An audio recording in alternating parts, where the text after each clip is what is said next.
Let's talk about how to run a big boy bluff. Big boy bluff. Big boy bluff. The big boy bluff. Big boy bluff. Here with Peter O'Neill, aka Stay in School. So we're playing 5-5-50. Vin opens under the gun to 175. Haroon calls on the button. Ronnie calls. Ronnie's in this.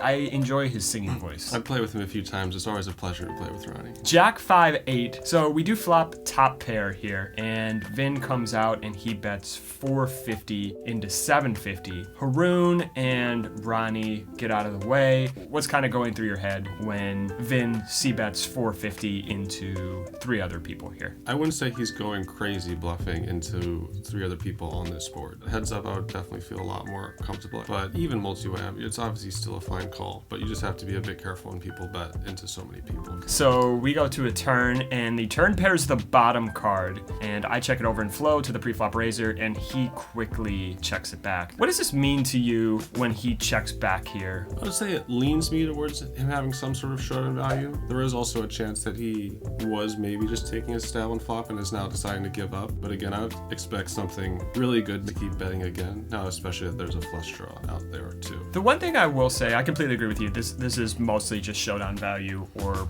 give up. Maybe hands like pocket nines, pocket tens, stuff like that. 8x, it's just kind of checking back. But the one thing I will say is sometimes on paired boards, when people perceive their hands to be invulnerable, that's sometimes when you see the occasional trap. I could see something like aces checking here occasionally. Maybe it doesn't want to try to go for three streets and just wants to see a river and then maybe try to get you for a big bet or something like that.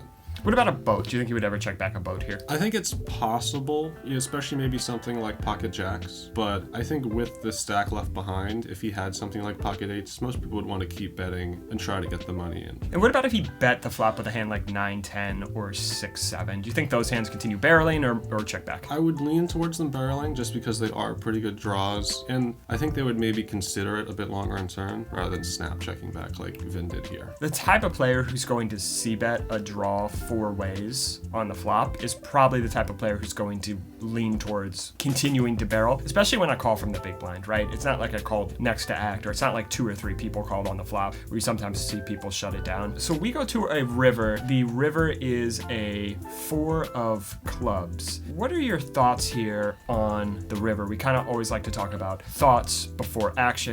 Before we jump into what we're going to do, let's kind of work out what happens if. I'm thinking my opponent has showdown value or a give up a lot of the time. I don't expect people to bet the flop and then give up the turn and then bluff again. So I think if he has any sort of air, he's probably just done with it. So I would like to, I think, probably just try to get a little bit of value because I think that he can definitely have like hands like 9s, 10s, and 8. Even 6s or 7s I think are pretty tempting to make a call here on river. And even something like ace king could possibly call. And what kind of size would you be thinking targeting that specific range, which you just kind of ran through? Pretty small, I think. Some of his best showdown value hands, like 9 and 10s, could get a little bit sticky, but I think that giving us a chance to get called by stuff like ace high, there's still draws that missed, all the high straight draws missed, so I think we can get called light if we don't go too big here. One of the questions we like to ask on rivers is what would we do with the inverse? What I mean by that is when we are value betting, what size would we bluff? This helps us really calibrate sizing because if we think, okay, what size would I bluff here? Well, I don't think he ever has a jack here at a high frequency. I don't think he has an overpair here at a high frequency. So if I was bluffing, this seems like a pretty good spot to go big for a bluff and get him to fold 9s, 10s, 8x, ace highs. So the inverse of that is if it's a good spot to go big with a bluff, then it's probably a pretty decent spot to go small with value. And I think that's a really good clue to kind of help calibrate your sizing. Okay guys, real quick, I'm just gonna ask for one thing. Please hit that subscribe button. If you subscribe to the channel and you see Peter in person playing live poker in Los Angeles, all you have to do, pull out your phone, show him you're subscribed to Hungry Horse Poker, and he will kiss you on the mouth. All you gotta do, hit the subscribe, get a kiss on the mouth from Peter. Come and get it. All right, so I elect to go, I believe 500 here, so right in that 1/3 range. And actually, I think I could get away with a little bigger here. Yeah, I was starting starting to think the same thing as you're talking through that, because if I was bluffing, I think my first thought is thinking about going at least a little bit over pot. You could maybe argue for something like half pot 700 might get called around the same as 500. I know there's going to be some people who say, okay, aren't you imbalanced if your bluff size is different from your value size, and how do you respond to that? What's your reasoning behind that? I just want to play the line that's highest EV for my hand, and if I see people doing things against me that shows me that they're exploiting that, then I'll adjust.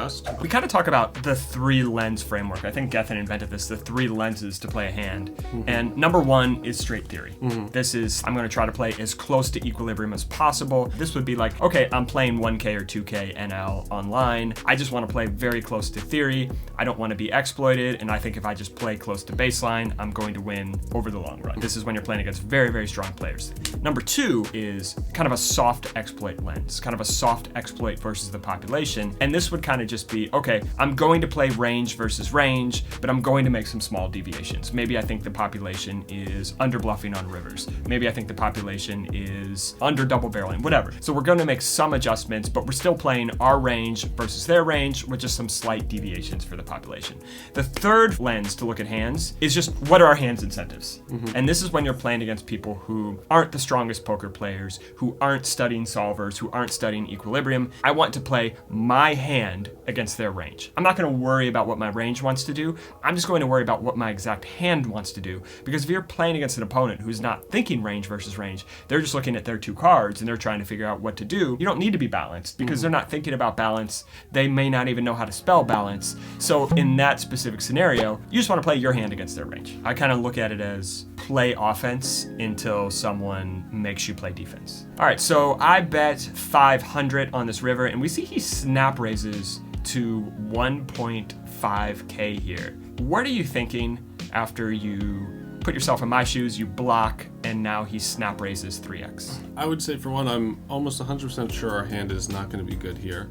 For one, this is a very unlikely line to be bluffed. You know, if people are going to bluff in a hand, they would normally keep betting turn, I would think. To check back turn and then raise river is very unusual. And what kind of hands do you think he has? What hands kind of make sense to raise this river? Something like aces that check back turn for sure. Maybe a very good jack like ace jack. But kings or queens could also check back. If he did trap a boat, that obviously makes sense, but we talked about we don't think that's the most likely. So I found it interesting you came to the conclusion very, very quickly that he probably doesn't have a bluff, because if he had a bluff, he would just keep barreling turn, right? We talk about the bank robber analogy. You walk into a bank, a man's wearing a really nice suit, a Rolex, he's got a briefcase, and you're like, that's a businessman. And then you're at the teller, he opens the briefcase up and pulls out an AK-47 and puts on a ski mask. At this point, your first thought should no longer be, oh, look at the businessman next to me. It should be, this man is robbing a bank. At some point, you need to shift that perception.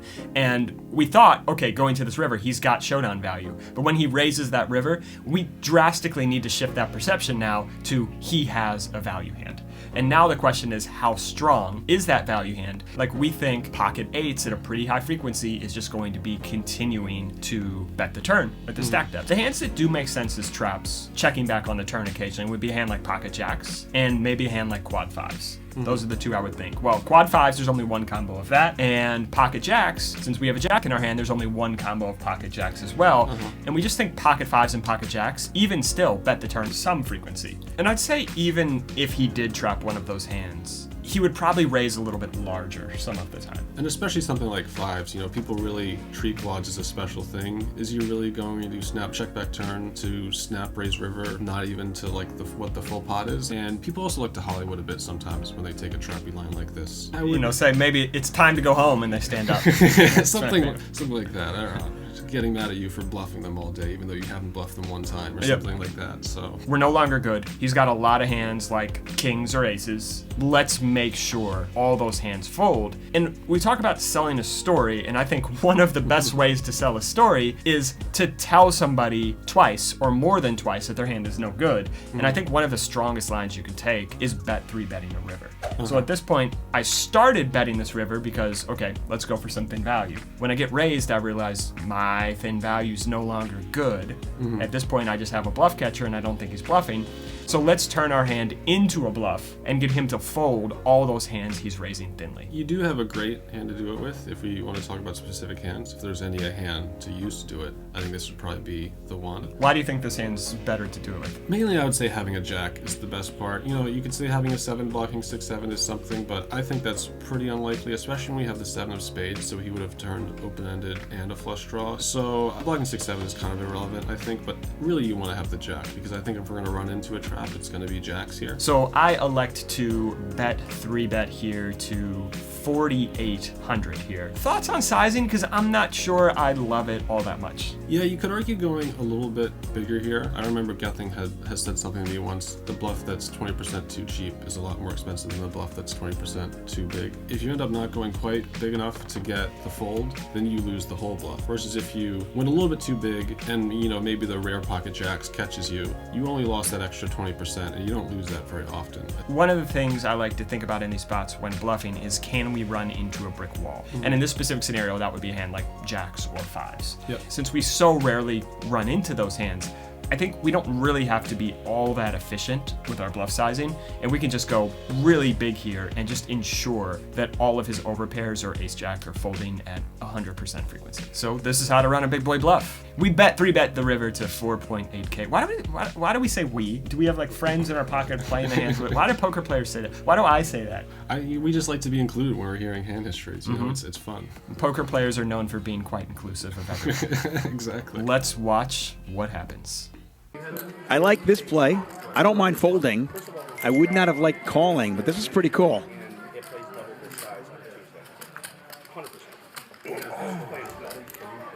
Squish my tomato, doing his best to squish Vinny's head in a vice here. And look at this. He's going to let it go. What a play by Marc Goone. Wow.